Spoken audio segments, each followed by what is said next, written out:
كلمتين بالمختصر. في شغلك في الغربة هتلاقي موظف ما شاء الله عليه مش موجود في الهيكل التنظيمي، لكنه موجود في كل مكان. الموظف ده اسمه ايه؟ العصفورة. الشخص ده عنده قدرات خارقة، يعرف انك اخدت اجازة قبل ما انت تعرف ان توافق عليها اصلا، يعرف مين اتخانق مع المدير ومين المدير اتخانق مع مراته. لو المدير قفل باب المكتب بعد 5 دقايق هيقولك كانوا بيتكلموا في ايه. ولو حد همس في ودن حد هيشرح لك الحوار بالصوت والصورة.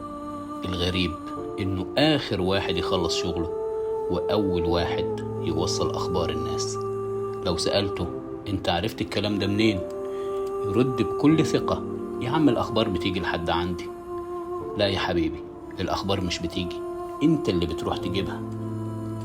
ربنا سبحانه وتعالى بيقول ولا تجسسوا ولا يغتب بعضكم بعضا. والنبي عليه الصلاة والسلام بيقول من حسن إسلام المرء تركه ما لا يعنيه.